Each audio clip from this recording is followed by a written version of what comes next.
Howdy folks, hope you're all having a good one, and welcome back to Kingdom Come Deliverance 2. I got a letter from Hans, by the way.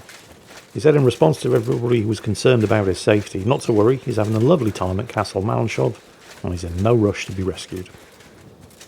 Meanwhile, and it's just as well, because I've spotted a quest up here to the north of Sedlet's Monastery.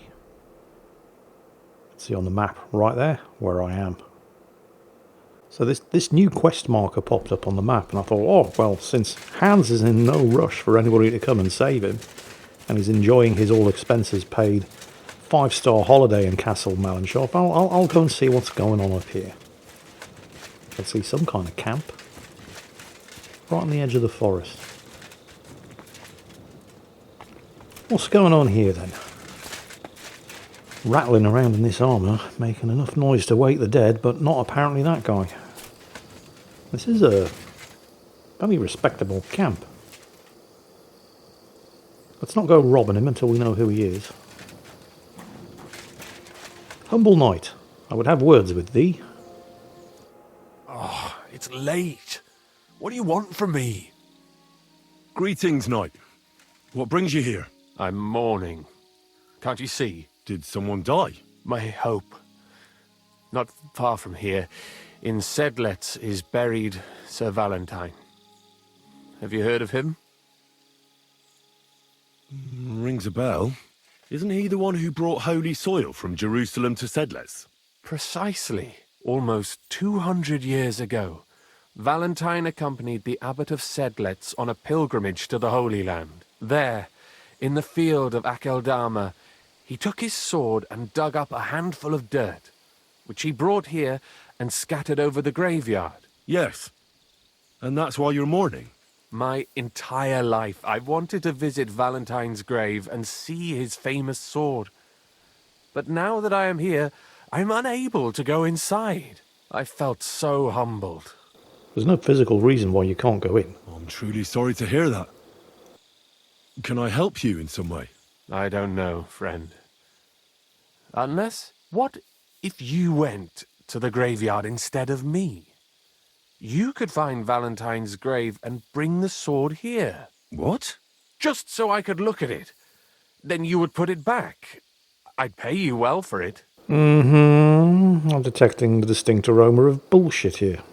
You want me to go to the graveyard and just steal that sword from a grave? Don't call it that. You're just borrowing it. Can't you just go to the graveyard and look for yourself? I've thought long and hard about it, and there's no other way. But I understand if you don't want to help me. Why not? While we're here, do you have any sealed luggage you'd like me to take through customs for you? Oh, all right then. I'll do it. I'll help you, and I think I know where to find Valentine's grave. I'll bring you that sword. Really? So you will help me? What is your name, friend? Henry. And you are? I will wait for you here, Henry. Thank you very much. I noticed he didn't give me his name, did he? So let me just get this straight. He's come here on a pilgrimage, apparently, to Sedlet's Monastery, where the famous Sir Valentine is buried, in order to see his sword. But upon reaching the monastery, he was overcome with humility and found himself unable to go inside. So he camped out on the hill outside the monastery, waiting for somebody to turn up, to go in, find Sir Valentine's grave, desecrate it, although we don't want to call it that, steal the sword, although we don't want to call it that, we're just borrowing it, bring the sword to him, where he promises he just wants to look at it, and then I'll go and return the sword. And he doesn't want me to know what his name is. He must think I was fucking born yesterday. His story is so full of holes. Although, you know, it's kind of like those obvious scam emails that you get that are just littered with grammatical and spelling errors that they couldn't possibly be from who they're claiming to be from. There's a theory doing the rounds that they're deliberately full of errors, so that only people who are actually dumb enough to fall for the scheme would actually get beyond reading the email. And it makes a certain amount of sense. And I feel like this so-called cover story of the anonymous humble knight kind of matches that description. But I've got nothing better to do, so why not? Now, I have been here before, where I got tricked into cleaning up the ossuary here, stacking all the bones in nice neat piles for the wandering blind poet who was posing as a monk. I bumped into him about a week later at the tavern in Miskovitz, and honestly, it was such a good joke. I let him get away with it. But while I was here, I'm sure I discovered the tomb down here in the crypt underneath the ossuary. I'm sure I discovered the tomb of a knight, and that must be the tomb of St. Valentine. As you can see, there is some evidence that I have been here before. Is that? Oh no, that's the... There must be some sort of story behind this suspiciously well-preserved body of a priest. But if there is a story to that, I have not come across it. Okay, that's the way out. So there are only 4 underground chambers here in the crypt underneath the ossuary. And Valentine's crypt is... there it is. At least I think it is. Let's crack it open and see this sword. Alright, what's going on? A suspiciously long loading screen. What happened? Oh no, there it is. Okay. Ah. Empty. Oh, damn it. That sword isn't here. Now what? I'll take another look around here. Maybe it's somewhere nearby. Note that when I looked at the tomb, the examine the lid option became available. You can save yourself an awful lot of time and trouble by paying attention to the on-screen pop-ups rather than listening to Henry. Because I listened to Henry, and he's saying I should look around for the sword. Maybe it's nearby. The sword is not nearby. St. Valentine's tomb has been well and truly robbed long before I got here. The sword is gone. However, if you examine the lid, Henry will come up with a cunning plan. Perhaps not a plan so cunning you could stick a tail on it and call it a fox, but a pretty good plan nevertheless. This must be through Valentine. And he has a sword. Maybe I could just forge one like it, since the real one is nowhere to be found. Now, I appreciate that might be a bit confusing, but Henry's not talking about the body in the crypt, he's talking about the carving of St. Valentine, and more importantly, the carving of St. Valentine's sword on the lid of the crypt. The idea is, now I know what the sword looked like, I can just make one. Of course, in order to do that, I'll need to relocate to a forge. Is it just me, or isn't it a little bit ironic that I'm talking about making a fake sword? I mean, it's not going to be a fake sword, it's going to be a real sword, it's just not going to be the real Saint or Sir Valentine's sword, not Saint Valentine, he was a completely different person. But the process to make this forgery will involve forging the replica in a forge. It's not just me, right? Surely not. Right, anyway, back to Kuttenberg, I suppose. Plenty of blacksmiths there. Surely one of them won't mind me using their stuff. Doesn't necessarily mean I'm going to stop and ask. But anyway, to Kuttenberg. Hopefully I'm no longer wanted. And nobody's trying to arrest me, so I figure I'm probably in the clear. I wonder what would happen if I were to resist arrest. Would this go down the same way that it does in Grand Theft Auto and Cyberpunk? It's not something I've ever actually tried. And I'm in no rush to find out. Okay. So, this is the place of business of a swordsmith. He's got a forge I can use. I have the plans, such as they are. It's basically just my own sketch. For the sword of Sir Valentine. As far as the components are concerned, it's just a standard longsword. There's nothing special about it. I looked Sir Valentine up, by the way. No such person. Made him up for the game. I mean, there very likely was a Sir Valentine. There very likely were a couple of Sir Valentines, but none of them famous, and certainly none of them that went on pilgrimages to the Holy Land with the Abbot of Sedlet's monastery. Nope. Sir Valentine, at least as far as this game is concerned, is a completely fictional character. And also, if I'm being completely honest, which I'm not because I'm forging his sword, this is not my best work. I've made worse swords. Well, I'm not sure I have actually.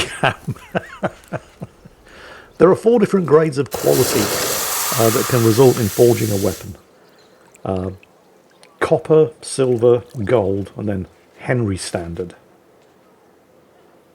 This is not Henry Standard. This is silver. Yeah. It's one away from the worst possible quality. Yeah, not my best work. But it'd be close enough for a government contract. And hopefully it's also close enough to fool with duplicitous con... Well, that's a good word, isn't it? Duplicitous.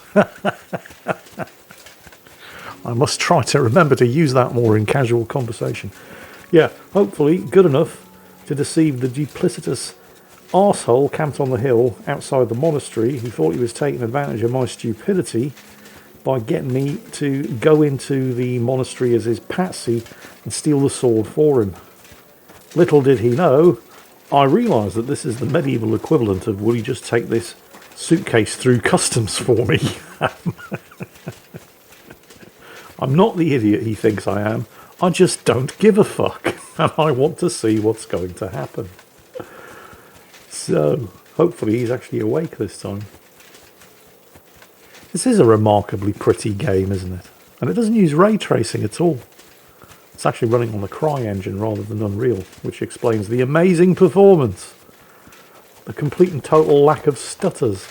And just, you know, it generally working well. May God give you health, sir. Ah, there he is. So I brought that sword. I was in the graveyard and I found Valentine, but there wasn't any sword there. However, I did find an engraving. Slow down. What engraving? On the lid of his grave. I thought that since I couldn't find the sword, I'd at least forge you a copy. You Fucking hell, forged a Henry, don't copy tell... of Valentine's sword. Just based on a picture. Well, I know, it's not the original, but nothing better came to mind. And are you certain the original looked like this? Valentine himself could not tell the difference. All right, Henry, thanks. I think we can stop this masquerade now, don't you? You're very good. I've long tried in vain to get into that grave. But I hope you know that I must kill you now. I can't risk you opening your mouth somewhere and letting slip that this sword is a fake. What the hell are you talking about? Oh, this is going to be good. Who are you, really? I sell relics, gems, and all kinds of other trinkets to collectors. Some real, some fake, like your sword.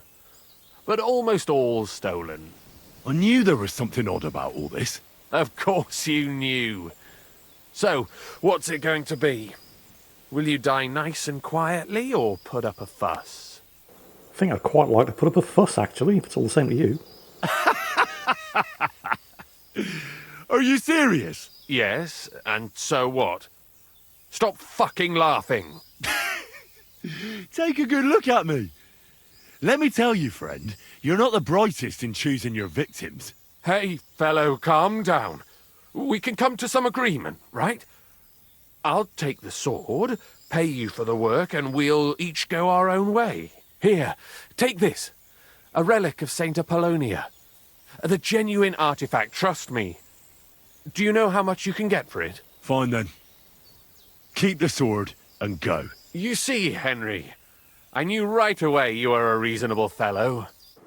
Yeah. Actually, no, I think we're just going to kill you and take all your stuff. Do you want to... You can do this, by the way. I mean, obviously you can. You just watch me do it. But in other quests where you have to return something to somebody, you can just steal it from them or kill them and loot their body. And there's the sword. I mean, like I said, not my greatest work, but still worth 500 groschen. So we'll have that. He does have some reasonably valuable armour on him. We'll have that. There's a couple of thousand groschen just from stuff like his leg armour and his breastplate. Anything else of value? Door and chest keys. Oh yeah, there's a chest under the awning, isn't there? Holy shit! A solid gold crucifix. Oh, we hit pay dirt, boys. And what's in the chest? 660 groschen for the ring. Oh, and a sketch for a knight's axe. I haven't learned that yet, so... Yeah, I'd say not a bad day's haul. You picked the wrong man to fuck with, didn't you? And the knight's axe, by the way, which is kind of not quite a halberd, but a bit more than a hand axe. If we have a look at the sketch, there it is. So we learn that, we can now craft it, and a knight's axe is worth 2,500 groschen. And only requires iron, Toledo steel, copper and fastening materials. So all in all, I'd say that was a pretty good day's work. The only real downside is now I'm once again covered in other people's blood. So I should probably visit a bath or something to get that taken care of. And while looking for bathhouse services, I come across a roadside bathhouse next to a tavern in a very, very small village located on the road, halfway between Miskovitz and Kuttenberg. And when approaching the facilities to take advantage of their services, I come across a familiar face right from the very beginning of the game. Right after Hans and I got out of the stocks, only one person was prepared to even give me the time of day. And here she is. It's Bara. Don't you remember me? I do, actually. Well, I'll be... Bara! What are you doing here? So it is you. What a coincidence. Can you believe I run the baths? I own this place. I'm glad to see you healthy and in one piece. And how else should I be? Let's not get into it. I'm just glad you're all right. And doing well. Somebody up there must like you a lot. And you as well. It looks like you've also done well since we last met. And since you're already here, would you like to bathe? Right after Hans and I parted ways at the beginning of the game when he fucked off to become a poacher, Bara was the first person to befriend me and gave me my first set of lockpicks. Do I look like I need a bath? No, that's not what I meant. But if you're not in a rush, don't worry, you won't regret it. Our prices are more than attractive and my girls have golden hands. You sound like a real hawker. You nearly convinced me. So you'll stick around for a while after all? She had nothing to gain for it, but she took the trouble to help me out when I needed it most. I'd like to use your services. I can smell it from here. Oh, you cheeky cow. Well, since it's you, fine. I'll have the full Monty. I'd like to get to know one of your pretty bathmates. My girls know how to make a fella happy. What I really need right now is a little taste of paradise. Great, but it'll cost you. The last time I saw her, I couldn't afford 23 groschen. I'll gladly pay you. You certainly won't regret it. My baths are first class. So this heals all of my wounds, cleans all of my clothing and armour, and of course myself, and also gives me a handy buff that lasts 24 hours. Hi, you definitely know what you're doing. I'd be happy to see you again, but I'm not giving you a discount. It wasn't that good. Wasn't that good? Definitely one of Bara's girls. They're all as brutally honest as she is. Bara's picked a good location here. Obviously, the more intimate bathhouse services are provided in the private rooms of the tavern on the other side of the road. But anyway, cleaned, refreshed, and several thousand groschen better off. If I can find my way out of here. Oh, there we go. That's it for today. Hope you all enjoyed it. More coming soon. Oh, and where is it? Here we go. There's the time well spent buff that you get for enjoying the more intimate of the bathhouse services. And since Hans is also clearly enjoying the hospitality at Castle Malenshoff and is in no rush to be rescued, join me in the next episode where I continue to find anything to do other than get around to rescuing him. In the meantime, I hope you've enjoyed this one, and as always, take care, and I'll catch you next time.